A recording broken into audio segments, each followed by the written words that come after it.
السلام علیکم ورحمۃ اللہ وبرکاتہ۔ اردو زبان کی دوسری کتاب، آج کا سبق ہے نشست و برخاست کے آداب۔ ہر چیز کے طریقے، اصول، ضابطے ہوتے ہیں۔ اٹھنے بیٹھنے کا بھی ایک طریقہ ہے جو اسلام نے ہمیں خاص طور پر سکھایا ہے۔ تو آج کے موضوع میں انہی خاص باتوں کو ہم سمجھیں گے۔ اچھا، القرآن ریڈنگ کے ذریعے جو کلاس دی جا رہی ہے، تو ان کلاس کی جو خاص بات ہے وہ یہ کہ کتابوں کے اندر خاص طور پر قرآن یا احادیث کا ذکر نہیں ہے، لیکن چونکہ ہمیں معلوم ہوتا ہے کہ کس موضوع سے متعلق اسلام کی تعلیمات کیا ہے، قرآن میں کیا ہے، حدیث میں کیا ہے، تو میں ان چیزوں کو ڈھونڈ کر مطالعہ کر کے آپ کے سامنے پیش کرتا ہوں۔ اللہ پاک نے ارشاد فرمایا وَلَا تَمْشِ فِي الْأَرْضِ مَرَحًا إِنَّكَ لَن تَخْرِقَ الْأَرْضَ وَلَن تَبْلُغَ الْجِبَالَ طُولًا۔ اور زمین پر اکڑ کر مت چلو، نہ تم زمین کو پھاڑ سکتے ہو اور نہ بلندی میں پہاڑوں کو پہنچ سکتے ہو۔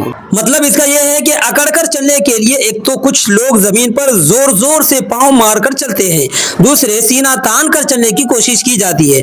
پہلی صورت کے لیے کہا گیا ہے کہ پاؤں چاہے کتنے زور سے مار لو تم زمین کو پھاڑ نہیں سکتے، اور دوسری صورت کے لیے فرمایا گیا کہ سینہ تان کر اپنا قد اونچا کرنے کی کتنی ہی کوشش کر لو تمہاری لمبائی پہاڑوں سے زیادہ نہیں ہو سکتی۔ اور اگر لمبا قد ہی فضیلت اور بڑائی کا معیار ہوتا، لیول ہوتا، اسٹیٹس ہوتا، تو پھر پہاڑوں کو تم سے افضل ہونا چاہیے تھا۔ اس لیے پروقار اور متانت کے ساتھ چلو۔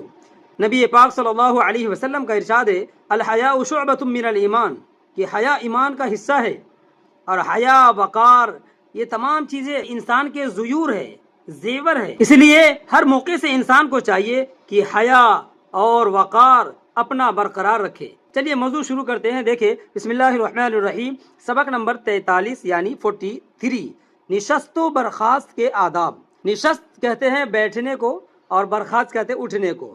تو بیٹھنے اور اٹھنے کے آداب۔ یہاں پہلا گراف شروع ہو رہا ہے، چلنے میں جلد بازی ہرگز نہ کرو، بے وجہ دوڑنا، جھپٹنا چھچورا پن ہے۔ نہ بلا وجہ کے خوب دوڑنا، جھپٹنا، اور نہ بالکل سستی کرنا، بلکہ اعتدال کے ساتھ۔ چلنے میں جلد بازی ہرگز نہ کرو، بے وجہ دوڑنا، جھپٹنا چھچورا پن ہے، لیکن اتنی سستی بھی نہ چاہیے کہ وقت ضائع ہو۔ سردی کے وقت تیز قدم اور گرمی کے وقت آہستہ چلنا مناسب ہے۔